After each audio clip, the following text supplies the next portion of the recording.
All right, shalom, shalom.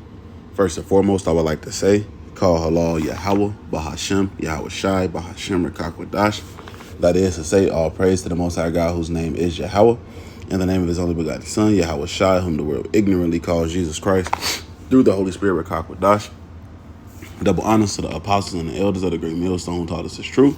Shalom to the 144,000, as well as to the rest of the hopeful elect men, women, and children of Israel scattered abroad through the four corners of the earth among the heathen that look like the heathen. All right, this your brother Yara Damba from the GMS branch here in Chicago, coming back at you with what I hope to be another short yet edifying lesson. All right, and this one is going to be more of an exhortation. All right, it's going to be titled "We on Our Way." Okay, because we realize, man, that these scriptures, these prophecies are speaking, right?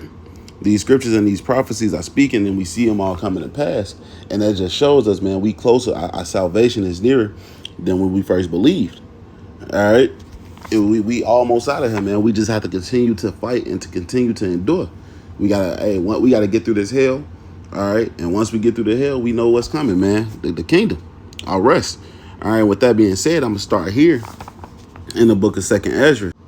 I'm gonna start here in the book of Second Ezra, the 14th chapter, and I'm gonna start at verse 14. Oh no, not Second Ezra, the 14th chapter. I'm gonna do Second Ezra, the 7th chapter, Salakia. Second Ezra, the 7th chapter. That's where I want to start at. We gonna come back to that Second Ezra 14. All right, so this is the book of Second Ezra, chapter 7, and verse 6. It says, "There is another thing. A city is built and set upon a broad field, and is full of all good things." All right, and that city is the kingdom of heaven. Okay, verse 7, "The entrance thereof is narrow, and is set in a dangerous place to fall, like as if there were fire on the right hand, and on the left a deep water. And one only path between them both, even between the fire and the water, so small that there could but one man go there at once." Okay, "If this city now were given unto a man for an inheritance, if he never shall pass the danger set before it, how shall he receive this inheritance?" Hey, so we have to go through this danger that's set before us, man, in order to receive the heaven, the inheritance. Let me try to grab this scripture real quick. Let me see. Much tribulation. Yep. This the book of and actually I'm gonna get this word for exhorting and see what that is too, since I mentioned it earlier. It say Acts 14 and 22. Let me make sure this microphone is on. Acts 14 and 22.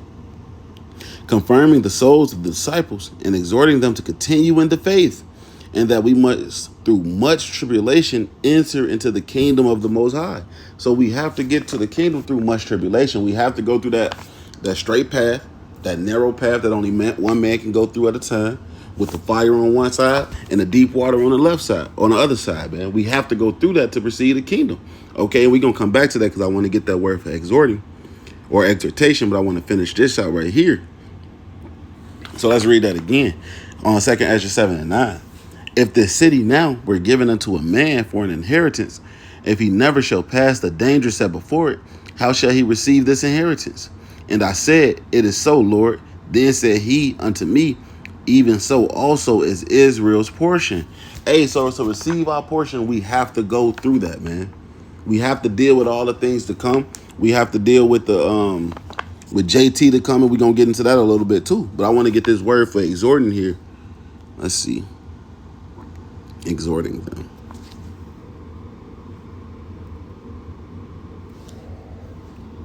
It's not playing? Alright, whatever. Paracaleo. I believe that's how it says. It says to call to one side, call for, summon, to address, speak to, call upon, which may be done in the way of an exhortation, entreaty, comfort, instruction, to admonish or exhort, to beg, entreat, beseech, to strive, to appease, to appease by entreaty, to console, to encourage and strengthen by consolation, to comfort, to receive consolation, to be comforted, encouraged, strengthened, right? So all of these things that's what this should do. You should understand. You should be comforted by the fact that you know that you have to go through it. It's not a surprise when we have to go through things in this truth, man. In this walk, we understand that, yeah, shit's gonna happen. We know Jacob's trouble is coming, man. But we have the more sure word of prophecy, man. We understand that wisdom and knowledge shall be the stability of our times and the strength of our salvation, and the fear of the Lord our treasure. We understand that. All right. So there's no need in us sitting here panicking when these times have come. We should be exhorted and strengthened in the fact that, hey, yeah, we're going to go through these things, but we have the Lord. And once we endure through these things, what?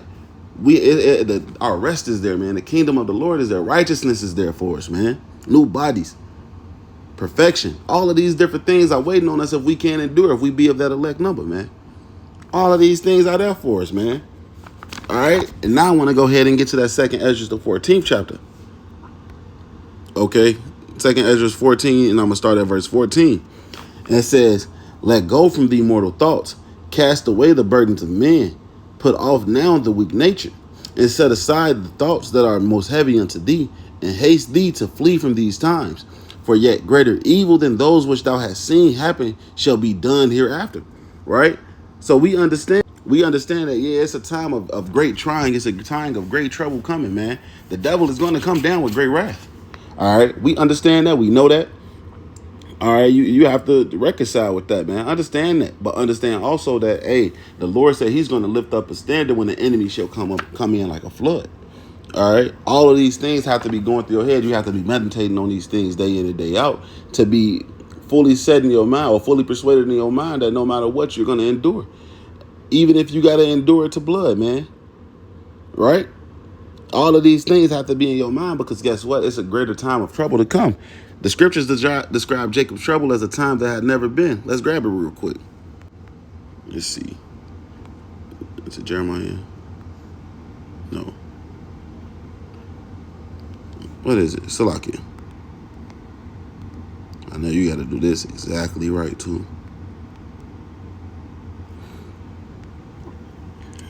Again, this is not the one I was looking for, but it's fine. Jeremiah 30:7. It says, "Alas, for that day is great, so that none is like it. It is even the time of Jacob's trouble, but he shall be saved out of it." Right? So we understand that time is coming. But, hey, the scriptures always give that balance and that dichotomy and say, wait, he shall be saved of it, and that he being the elect. Okay? The elect of Israel will be saved, man, and you have to endure with that faith. All right? Understand that, yes, we're going to go through this. But on the other side, hey, it's going to be beautiful, man.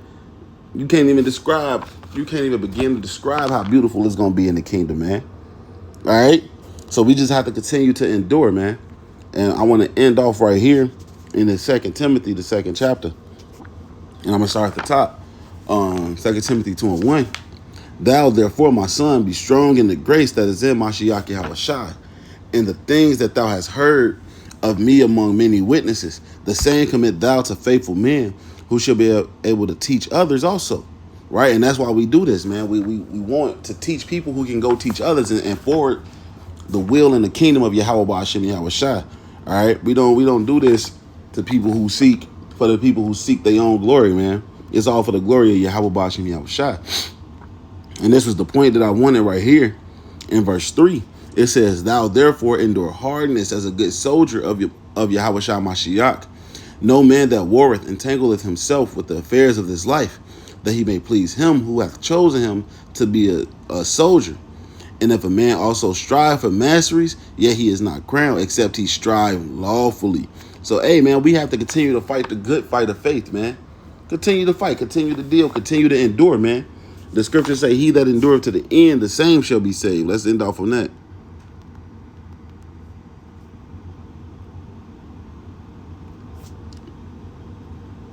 Let's see where we're going to start at.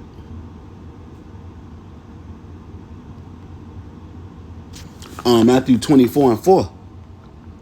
"And Yahushua answered and said unto them, Take heed that no man deceive you.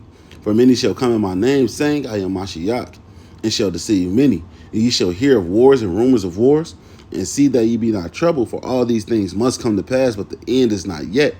For nation shall rise against nation, and kingdom against kingdom, and there shall be famines and pestilence and earthquakes in divers places. All these are the beginning of sorrows. Then shall they deliver you up to the afflicted, and shall kill you. And ye shall be hated of all nations for my name's sake. And then shall many be offended, and shall betray one another, and shall hate one another.